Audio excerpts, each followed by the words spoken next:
¿Cómo están? ¿Cómo están? Muy buenas noches a todos.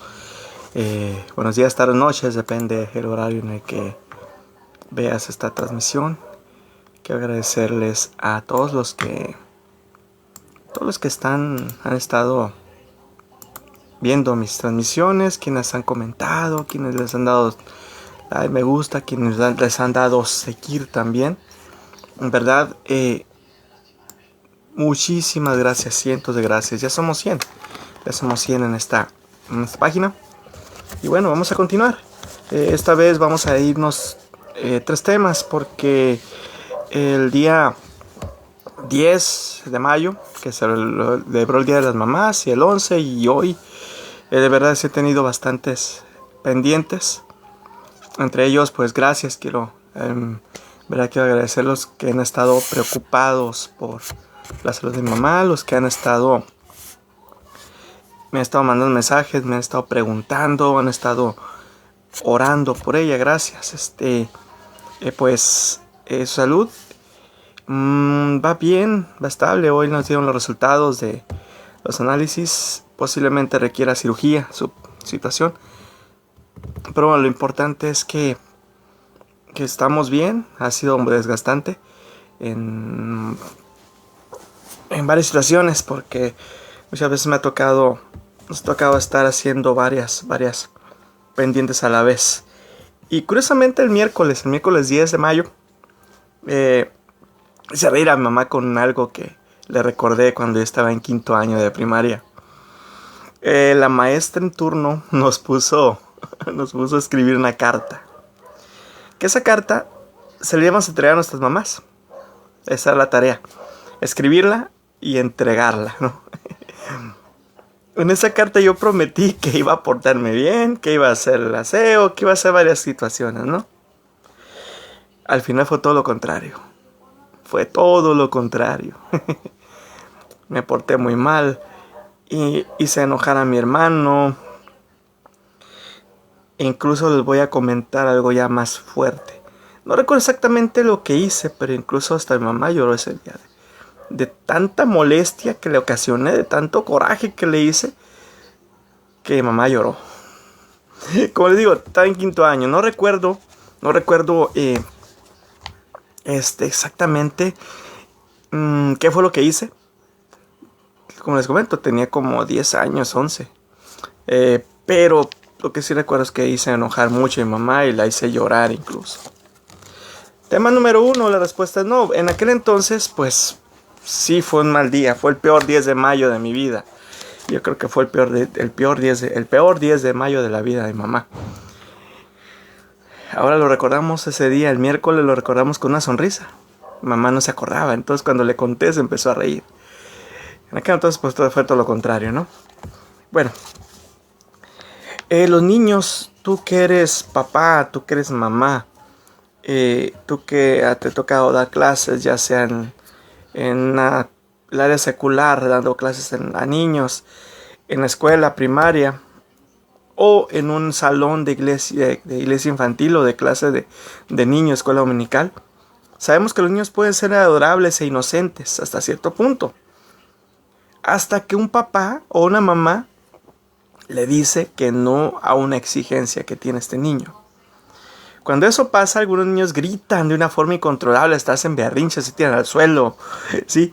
Insistiendo de una forma grande que quieren esa exigencia que ellos piden, ya sea un juguete, una golosina, algo que ellos quieran, ¿no? Que los dejen salir a jugar con un amiguito, utilizar la tablet, no sé.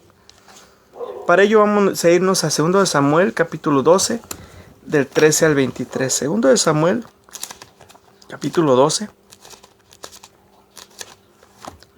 Si me ven la cara un poquito es porque sí he tenido un día, bueno, he tenido varios días agotadores.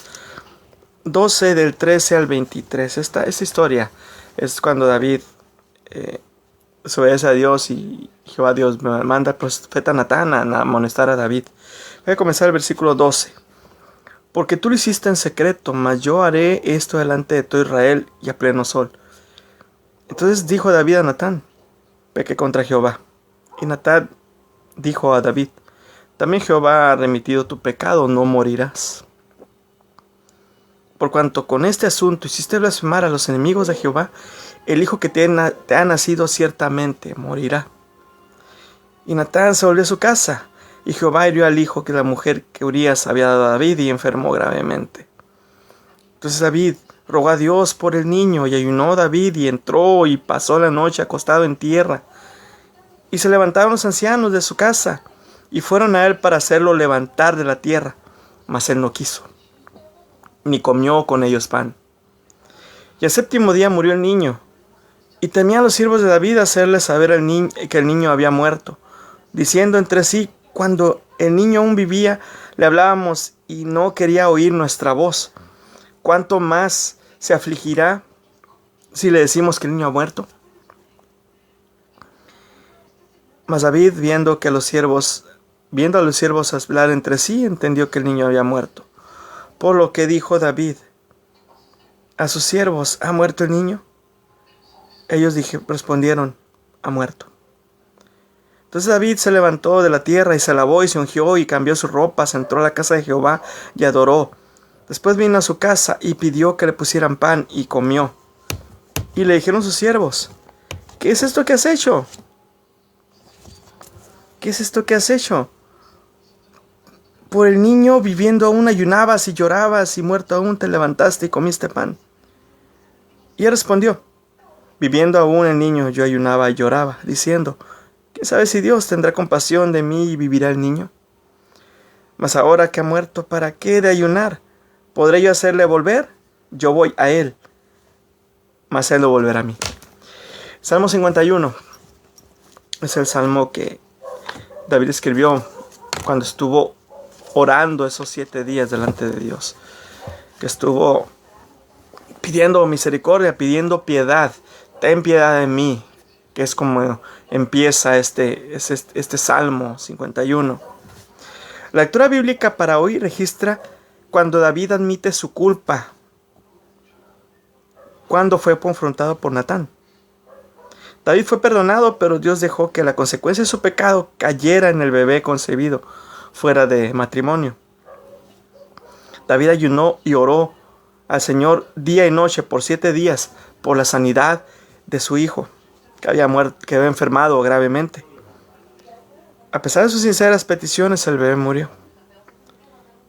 En vez de comportarse como niño exigente y de enojarse contra Dios, David se levantó, se cambió de ropa, entró a la casa del Señor y adoró. 2 Samuel 12:20. Las acciones nos enseñan una lección importante. A veces debemos aceptar un no de parte de Dios como una respuesta a nuestras súplicas. Hay tiempos de dificultad, hay tiempos de pérdida. Nosotros necesitamos buscar la ayuda y liberación de Dios en cuanto a ello. Debemos seguir confiando en Él si no contesta nuestras oraciones de la manera en que queremos que lo haga. Pregunta: ¿hemos aprendido a aceptar un no por respuesta de parte de Dios? Respuesta difícil, respuesta dura. O pregunta difícil, pregunta dura. En su voluntad está nuestra paz. Con esta frase termino este primer tema. En su voluntad está nuestra paz. Piedrecita blanca, segundo tema número 2. Voy a tratar de irme un poquito breve. Llevamos 8 minutos, casi 9. Este tema, el mensaje de nuestro Señor a la iglesia de Pérgamo, tiene una curiosa referencia a un nombre nuevo, escrito en una piedrecita blanca. Para ello vamos a irnos a Apocalipsis capítulo 2 del 12 al 17. ¿Qué puede significar esto? Vamos a verlo. Apocalipsis 2 del 12 al 17. El último libro de la Biblia, Apocalipsis 2.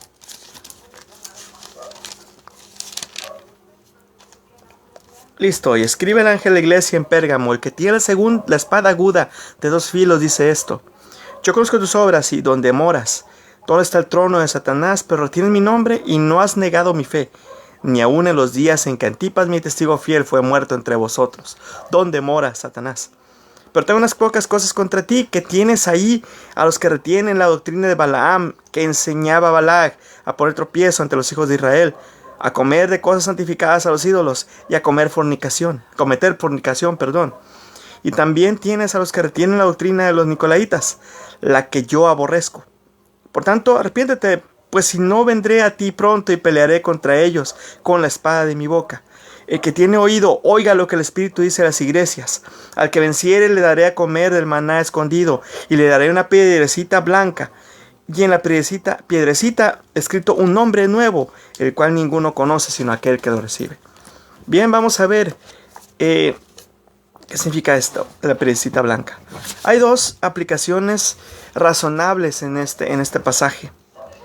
En los antiguos tribunales de los tiempos bíblicos, cuando los acusados eran condenados, recibían una piedra negra con su nombre escrito sobre ella. Es como cuando aquí los fichan en estos tiempos, que les ponen un número de control. Ya estás fichado. Si eran absueltos, recibían una piedra blanca. Eran liberados. De la misma manera, los que han confiado en Jesús para salvación recibirán la absolución del pecado de juicio de Dios. En verdad, necesitamos sentirnos aliviados los que hemos recibido a Cristo, saber que nuestros pecados han sido perdonados y la piedra blanca ya no la tenemos. Negra, perdón, ya no la tenemos. Hay otra explicación en cuanto a ello. Viene de los antiguos Juegos Olímpicos.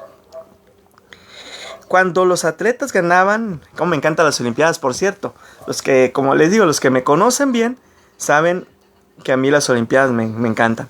De hecho, aquí atrás, tengo algunas medallas que he ganado y otras que ha ganado mi hermanito en el pasado. Muy bien, vamos a ver. Cuando los atletas ganaban, les premiaban con una piedra blanca, la cual era una muestra de honor, que es ahora que conocemos como las medallas, oro, plata y bronce, primero, segundo y tercer lugar. Si juntamos estas dos ilustraciones, nos muestran el maravilloso equilibrio de la vida cristiana. Somos salvos por gracia, por medio de la fe solamente, de acuerdo a Efesios 2, 8 y 9, porque por gracia sois salvos, por medio de la fe. No obstante, los cristianos obedientes a menudo tenemos luchas mientras procuramos servir a aquel que nos salvó. No tenemos una vida libre de problemas, de dificultades, sino tenemos una vida que tenemos luchas, dificultades, situaciones que de repente son adversas a nosotros. Una explicación de la piedra blanca es una figura de la absolución no ganada, de la justificación. La otra muestra que seremos premiados por buenas obras, de acuerdo a 1 Corintios 3, 13 y 14. El confiar en Cristo para salvación nos da una nueva identidad, nos da un nombre nuevo, como dice el pasaje de Apocalipsis 2. Es como recibir un nombre nuevo escrito en una piedra blanca, la cual demuestra que somos perdonados no parcialmente, sino por completo. Termino este segundo tema con la siguiente frase: Jesús quita nuestro pecado y premia nuestro servicio. Repito, Jesús quita nuestro pecado y premia nuestro servicio. Caída libre, tercer tema. Voy a leer el Cántico de Moisés, de acuerdo al libro de Deuteronomio, capítulo 32, del 1 al 14. Deuteronomio capítulo 32, versículos 1 al 14. El Cántico de Moisés se compone, el capítulo son 47 versículos. De los 47, 43 es el cántico completo. Voy a leer solamente hasta el verso número 14. Escuchad cielos y hablaré, y oiga la tierra de los dichos de mi boca. Goteará como la lluvia mi enseñanza, destilará como el rocío mi razonamiento, como la llovizna sobre la grana y como las gotas sobre la hierba. Porque el nombre de Jehová proclamaré, engrandeceré a nuestro Dios. Él es la roca cuya obra es perfecta, porque todos sus caminos son rectitud. Dios de verdad y no hay ninguna iniquidad en él. Es justo y recto, la corrupción no es suya, de sus hijos es la mancha, generación torcida y perversa. Así pagáis a Jehová, pueblo loco e ignorante. ¿No es él tu padre que te creó, que te hizo y te estableció? Acuérdate de los tiempos antiguos, considera los años de muchas generaciones.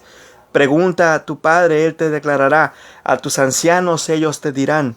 Cuando el Altísimo hizo heredar a las naciones, cuando hizo dividir a los hijos de los hombres, estableció los límites de los pueblos según el número de los hijos de Israel, porque la porción de Jehová es su pueblo. Jacob, heredad que le tocó, le halló la tierra de desierto y en yermo de horrible soledad. Lo trajo alrededor, lo instruyó, lo guardó como a la niña de sus ojos. Como el águila que excita su nidada, revolotea sobre sus pollos, extiende sus alas, los toma, los lleva sobre sus plumas, Jehová solo le guió y con él no hubo Dios extraño. Lo hizo subir sobre las alturas de la tierra y comió los frutos del campo, e hizo que suspase la miel de la peña y aceite del duro pedernal. Mantequilla de vacas y leche de ovejas, con grosura de corderos, carneros de Basán, también machos cabríos con lo mejor del trigo, y la sangre de la uva bebiste vino. Bien, como les digo, el cántico se extiende a 43 versículos, solamente leímos 14. En este tierno cántico de Moisés encontramos en la lectura bíblica en este tema, a Dios se le presenta como un águila, como una mamá águila, dedicada a quien sus polluelos pueden confiar plenamente, incluso en la aterradora experiencia de la caída libre, o sea, aprender a volar, de acuerdo al verso 11 y 12 del capítulo 32. La mamá águila constituye un nido cómodo para los polluelos y incluso los acolcha con plumas de su propio pecho. Pero el instinto que dio Dios a este tipo de ave construye ese nido seguro también y obliga a los polluelos a salir de ahí al poco tiempo.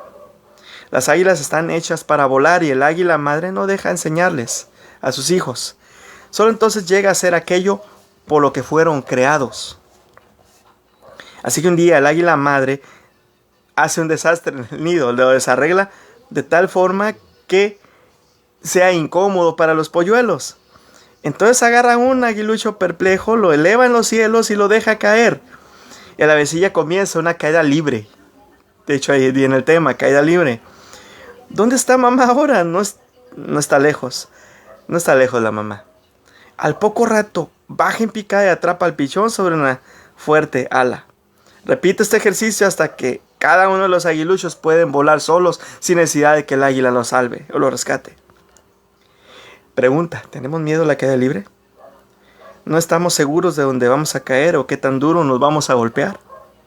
Hay que recordar que Dios volará para rescatarnos y abrirá sus brazos eternos debajo de nosotros. También nos va a enseñar algo nuevo y maravilloso a través de ello. No hay que tener miedo al caer en los brazos de Dios. Despido esta transmisión. Ya estamos hablando de 15 minutos, casi 20 minutos, con esta frase.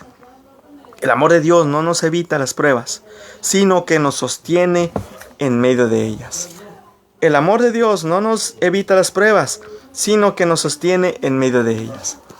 Bueno, me despido, esperando que tengas una excelente noche y no olvidemos lo siguiente, que somos únicos, suficientes y especiales para Dios. Que Dios te bendiga. Hasta luego.